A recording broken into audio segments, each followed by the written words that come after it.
నుంచి అన్న heart patient తిన్న ఆయన కష్టపడి దీనికోసం పనిచేస్తున్నాడు. ఇటీవల మేము 15 రోజుల పాటు జర్నలిస్టులు అందరం బహుజనులు అందరం ధర్నాలు చేస్తే అన్న రెగ్యులర్ వచ్చారు.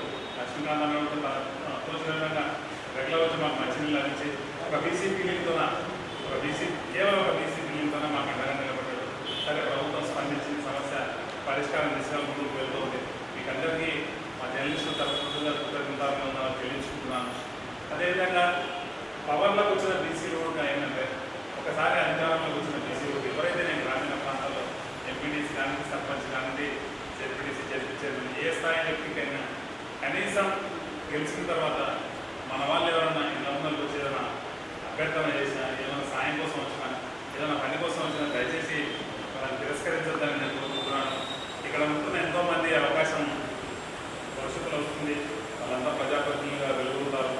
వెలుగొందిన తర్వాత కనీసం ఒక్క పాయింట్ అన్నా కనీసం ఒక్క రవ్వంతైనా స్ఫటికవంతమైన డిసిప్లిన్ మనసులో ఉండాలి అని కోరుకుంటున్నాను. ఎందుకంటే నేను పుట్టిన కొల్లాపూర్లో రంగదాస్ గారు నేను చూసాము. నేను చిన్న ఉన్నప్పటికే ఆయన బీసీ ఫీలింగ్ ఎలాంటిదో నేను గమనించాను. అంతటి బీసీ ఫీలింగ్ ఉన్న మహానుభావుడు ఈ ఉమ్మడి జిల్లాలో ఇప్పటివరకు వచ్చిన వాళ్ళైతే నాకు తెలియదు. ఆ ఏజ్లో ఆ కాలంలో ఆయన అంత కరుడుగట్టిన బీసీ వాటి ఉన్నాడు. బీసీలకు బహుజనులకు అండగా నిలబడ్డాడు. అలాంటి వ్యక్తులు అలాంటి వారసులు రావాలి.